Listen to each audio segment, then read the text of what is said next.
El podcast que escuchará es una producción del Colegio de Arquitectos de Costa Rica. Las opiniones expresadas en este espacio por parte de las personas invitadas no representan necesariamente las posiciones del CACR ni de sus profesionales. CACR Escucha, el podcast del Colegio de Arquitectos de Costa Rica para conectar con la comunidad.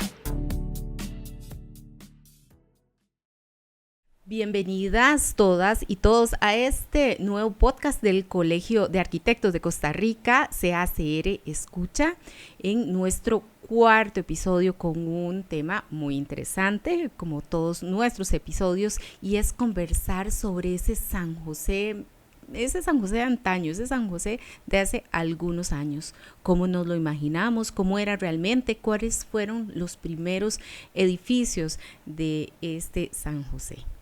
Y para eso hoy tenemos como invitado, un invitado muy especial, al arquitecto William Monge Quesada. Don William, ¿cómo está? Bienvenido al podcast del Colegio de Arquitectos de Costa Rica. Muchas gracias, Carla, por invitarme, y pues aquí estoy para comentar sobre este tema de la ciudad de San José. Tan interesante, don William. Es algo que nosotros nos imaginamos, vemos la ciudad de San José ahora, pero no nos imaginamos que como todas las ciudades tuvo un crecimiento, un desarrollo, y eso es de lo que vamos a conversar en este podcast. Vamos a hablar un poquito sobre su trayectoria, don William. Usted es arquitecto graduado de la Universidad de Costa Rica con un posgrado en conservación de patrimonio cultural de la Universidad de Florida y Magister Science en diseño urbano de la Universidad de Costa Rica. Expresidente de ICOMOS de Costa Rica y ex vicepresidente del Colegio de Arquitectos, exdirector del Centro de Investigación y Conservación de Patrimonio Cultural del Ministerio de Cultura y Juventud, fue miembro gestor de la primera Bienal de Arquitectura que se llevó a cabo en Costa Rica, ha sido profesor en la Universidad de Costa Rica, Instituto Tecnológico, Universidad Veritas, Universidad Latina y Universidad de Panamá. Y usted tuvo un cargo, ahora ya goza de su jubilación, pero fue el jefe del Departamento de Conservación del Teatro Nacional. Sí, correcto. Entonces, don William, transportémonos a ese San José. Llévenos a ese viaje por ese San José de hace ¿cuántos años? ¿De cuándo data ese crecimiento, ese desarrollo de la ciudad de San José? Yo diría que es bueno hablar a partir de 1900 para acá. Ajá. De un San José, que ahora les voy a comentar sobre los edificios emblemáticos que se empiezan a dar después de 1900. Ajá. Y lo que había antes de 1900. Uh-huh. Porque algo sucedía en San José interesante, es que había una arquitectura sin arquitectos, que era una arquitectura, lo que llamamos vernácula, que es esa arquitectura que se produce en el pueblo como a manera de recetas, que los abuelos iban transmitiendo, cómo hacer el adobe, por ejemplo, que teníamos adobe. Tuvimos mucho adobe al principio, bueno, y obviamente toda la arquitectura ancestral que nuestros aborígenes venían practicando. Pero el adobe dio muy mal resultado con respecto a la sismicidad de la región, que eso fue una arquitectura adoptada que nos trajeron los españoles, sí, y que adaptamos. Y luego, entonces hubo que ir evolucionando hacia el bajarec, que es esa estructura de madera forrada con caña brava, con todo un relleno de tierra y repellos de tierra. Y obviamente hay muchas formas también de hacer el bajareque que se ven en distintas partes del país. Y luego ahí siguió evolucionando hacia el bajareque francés, que era ya un poquito madera, forrado con tela metálica y repellos. Y así fue mejorándose, siempre como respuesta a la sismicidad y siempre con estructuras de madera, que eso era lo que teníamos y lo que había en San José. Que era, digamos, como ese material que, por decirlo así, era autóctono de la zona, entonces lo utilizábamos, era lo que teníamos a la mano. Es correcto, lo que sobraba en nuestro contexto. Posteriormente, después de 1850, que es cuando se creó la Secretaría de Obras, es cuando se empiezan a dar obras formalmente, profesionalmente llevadas a cabo, que por supuesto lo que habían eran ingenieros, entonces eran los ingenieros quienes hacían la tarea del arquitecto en ese momento, porque los primeros arquitectos empiezan a funcionar en el país a partir de 1900, Bueno, ya para la construcción del teatro hubo participación de arquitectos, pero también eran arquitectos e ingenieros a veces. Entonces, la cosa es que los primeros edificios los plantean ingenieros. Entonces tenemos el más antiguo de San José, que ya tal vez no es tan emblemático, porque la gente pierde el tiempo que tiene ese edificio, pierde la noción del tiempo. Es la antigua Fábrica Nacional de Licores. Que es donde ahora está el SENAC, el Ministerio de Cultura y Juventud. Que de vez en cuando ahí nos podemos dar la vueltita por el teatro y también podemos apreciar ese edificio de los primeros. Ese fue el primero, porque ya después vinieron otros y es cuando la ciudad uno siente que se dispara en el desarrollo, porque entonces apareció el Liceo Costa Rica, el Colegio de Señoritas, seguidito el Teatro Nacional, pero antitos del Teatro Nacional ya existía el Variedades como teatro, porque el Variedades después pasó a ser cine. El Variedades tuvo un edificio no tan emblemático, no tan ostentoso como el que tiene, como la fachada que conocemos actualmente. Era como un galerón de ladrillo, de madera, con estructura de madera, que era teatro. Cuando se construye el Teatro Nacional, el Cine Variedades se ve como obligado a reinventarse, porque ya no podía competir con el Teatro Nacional. O sea, ya la parte, digamos, estética, los ornamentos y todo, al construirse el Teatro Nacional ya lo lleva a ser un poco más llamativo, por decirlo así. Es que la actividad teatral se llevaba a cabo en el Cine Variedades, porque no había otro lugar. Cuando ya se tiene el Teatro Nacional con toda la infraestructura adecuada para obras de teatro y para llevar a cabo óperas, entonces por supuesto que todo el público pues que le gustaba ese tipo de obras empieza a asistir al teatro, y en el teatro pues ya tenían una cafetería y una cantina para los hombres, porque además eso se daba, la separación de sexos en esa época. Entonces la cantina de los hombres, el café de las señoras.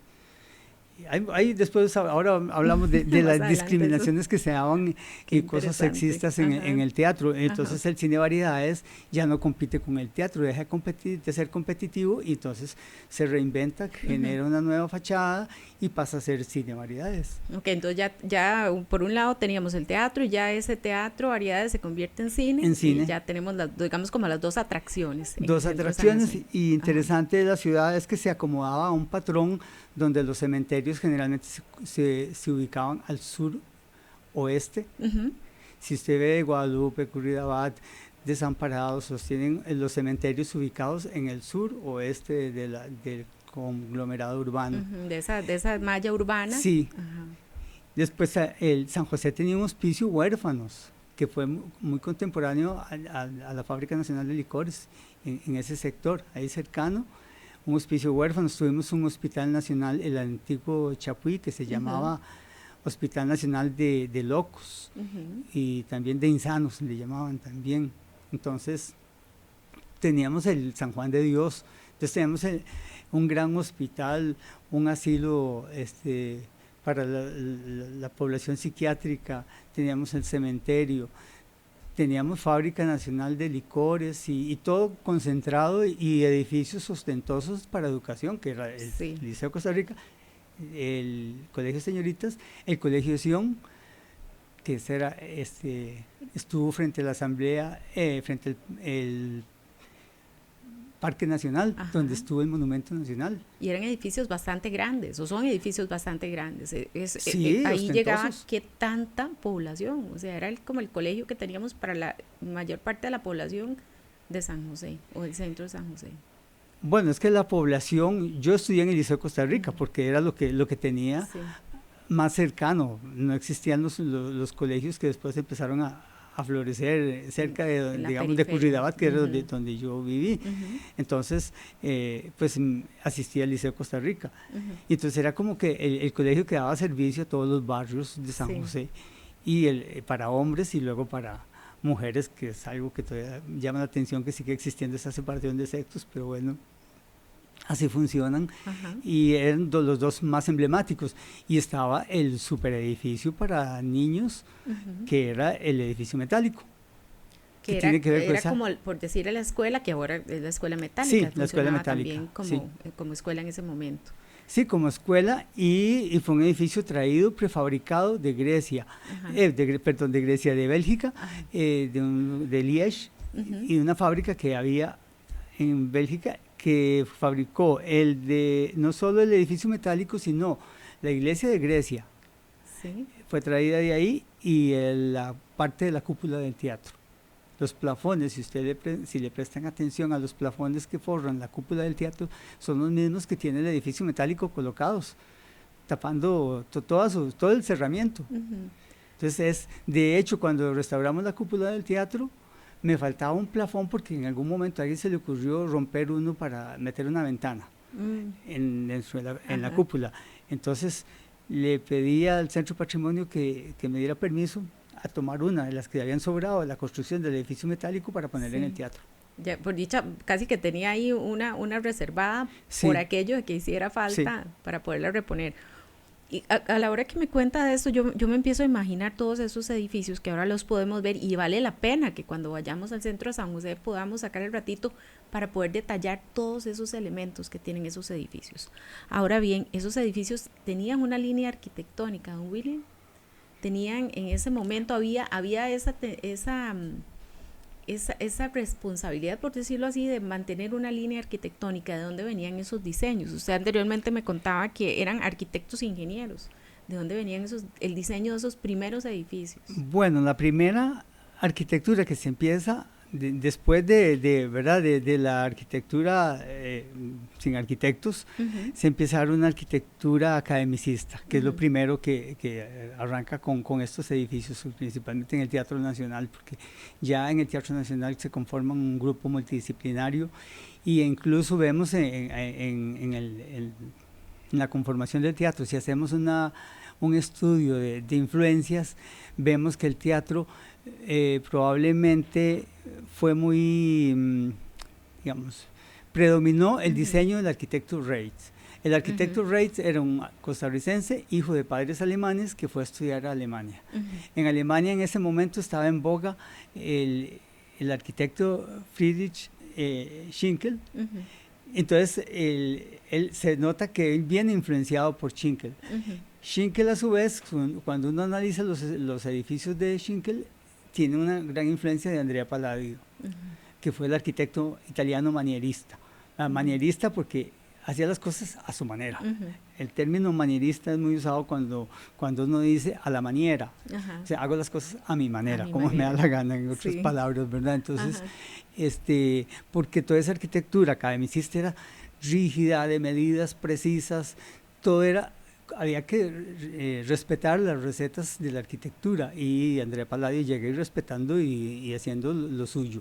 Entonces influye en Schinkel en Reitz, y se nota ese predominio en el diseño de Reitz en la fachada del teatro. Entonces cuando uno ve los tres, yo los tengo en análisis gráficos, donde está uno y el otro y el teatro, y uno se da cuenta que hay una influencia en la parte externa, porque ya en la parte interna intervienen los italianos y intervienen otros.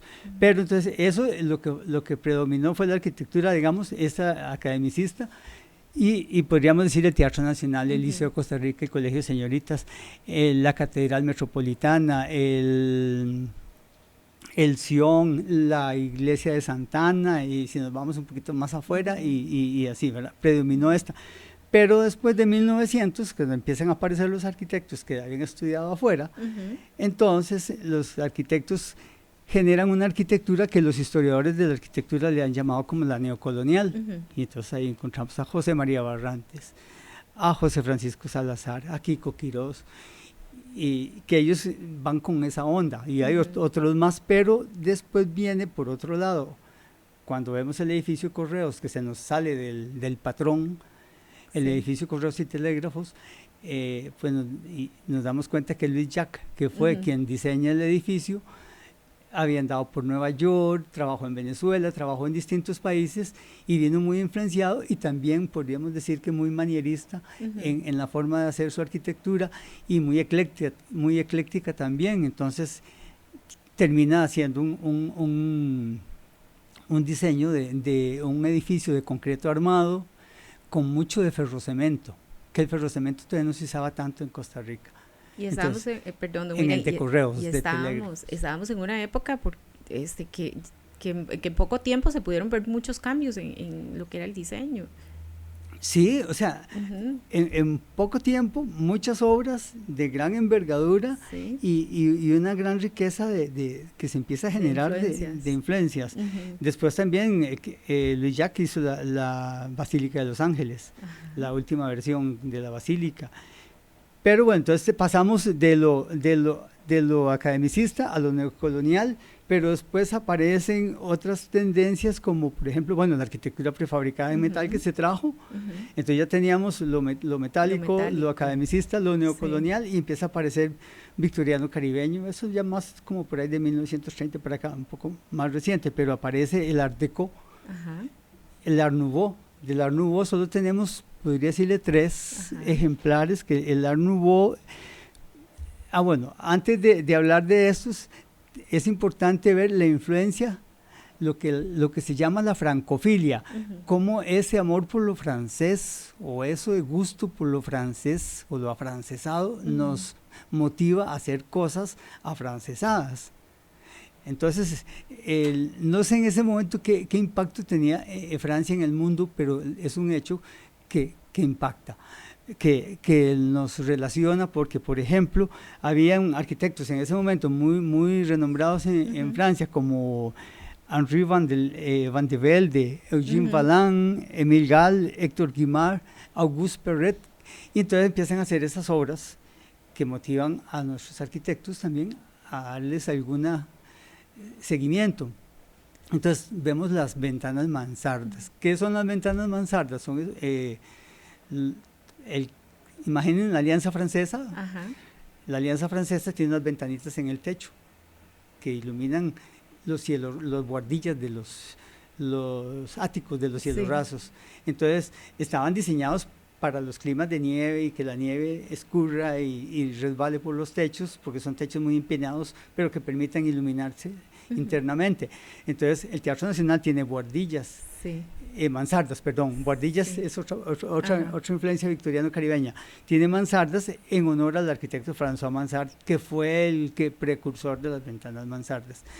La estación del ferrocarril del Atlántico tiene ventanitas mansardas. Entonces, la Casa de las Acacias, que está al frente del Parque Morazán, tiene ventanas mansardas. Entonces, son ventanas redonditas, puestas en los techos, muy bien elaboradas, y todo producto de la influencia francesa, pero también los franceses nos heredaron el Art Nouveau, digamos, influyen mucho en el Art Nouveau que se da aquí, y tenemos como quizá más representativa la casa de los Jiménez de la Guardia, lo que queda del edificio Steinburg, cerca de la Universal, y el Castillo del Moro, que es un poquito más ecléctico, pero tiene algo de Art Nouveau, porque que tampoco lo podían hacer todo el mundo porque era muy costoso. Pero ya en ese momento, William, teníamos edificios bastante grandes, bastante importantes, que respondían a una necesidad de la población, la parte educativa, la parte también de ocio, pero ya empiezan a verse esta tendencia arquitectónica en casas de habitación.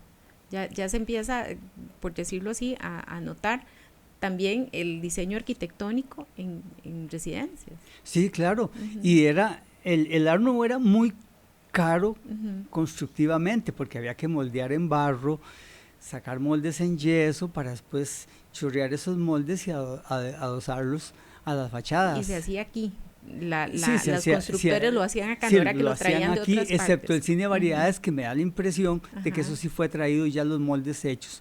Toda la imaginería que tiene de altorrelieves, que tiene el cine de variedades, la fachada actual, fueron evidentemente prefabricados y traídos, porque ya vienen en yeso, un yeso de muy alta calidad, que es lo que llamamos yeso piedra, y con unos anclajes para ser amarrados por dentro. Y respondiendo a ese perfeccionismo que tenían los edificios en esa tendencia que conversábamos antes. Sí, lo que se hacía era con calidad. Sí. Y eso es otra cosa que les ha permitido a esos edificios durar mucho, que es tal vez lo que nos trae abajo mucha arquitectura, la sismicidad, y que mucha arquitectura es de madera. o está sustentada en madera, digamos, un bajareque francés, pero tiene estructura interna de madera.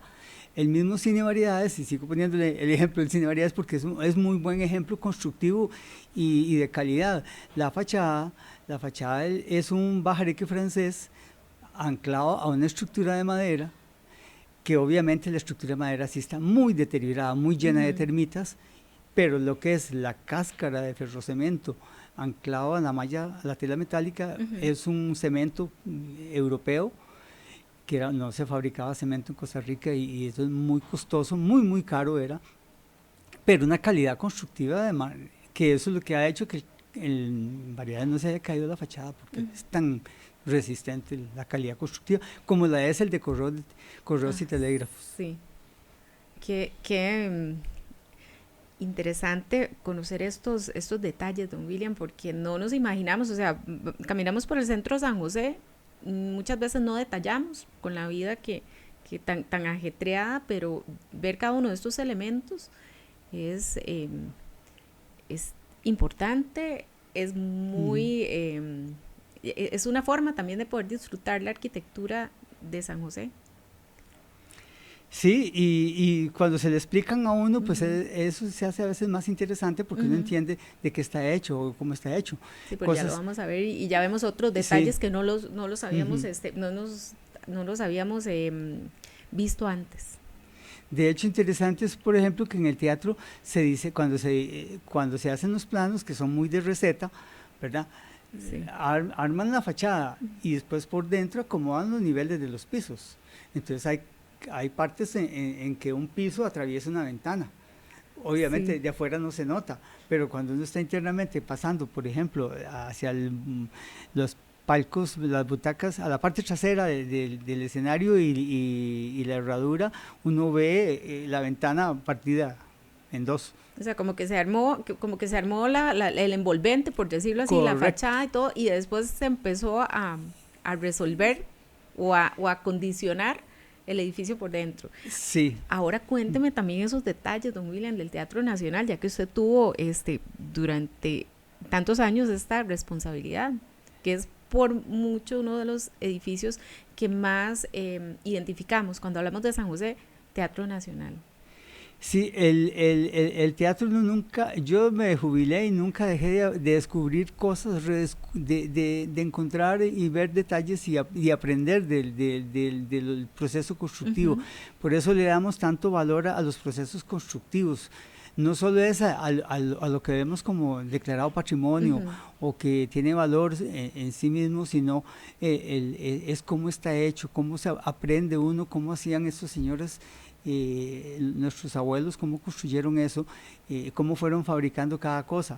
Entonces el teatro, eso por un lado, pero por otro lado vemos cómo se comportaba la sociedad nuestra en ese momento. Estamos hablando de hace unos 130 años o 127 años en que el teatro tenía separación de sexos, lo que le comentaba ahora. Al principio. Cantina de los hombres y un poquito discriminatorio, porque resulta que la cantina de los hombres es todo lo que hoy día es la cafetería que conocemos, que sigue funcionando.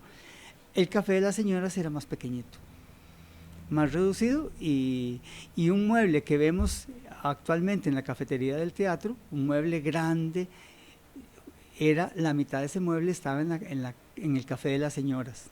Históricamente decidieron hacer un mariage, que es lo que llaman los franceses, un mariage, que era como un matrimonio. Juntaron esos dos muebles y los fusionaron, pero con una gran calidad, ¿verdad? Porque uno no nota que eso es que son dos muebles. Dos muebles juntos. Y los unieron, y eso es lo que existe actualmente en la cafetería. Pero además estaban los palcos secretos. Eso era otra cosa interesantísima, porque cuando uno ve los anuncios de los bailes que se hacen en el teatro, porque el teatro no era solo obras de teatro o óperas, que es lo que se pasaba, sino que también a veces se inventaban bailes que tienen la versatilidad que el piso se le levanta, el piso del lunetario, se desmontan las butacas, se levanta el piso, queda plano, y entonces se podía armar un baile. Entonces se armaban cenas de la alta sociedad, y entonces en esos bailes, porque eso lo descubrí muy recientemente, que los palcos secretos los alquilaban como casi como los reservados que hemos visto en algunos bares que ya no existen, que tenían sus reservados, que uno jalaba una cortinilla, ¿verdad? Que eran muy usados por las parejas. Entonces se sentaban en el reservado y luego jalaban la cortinilla.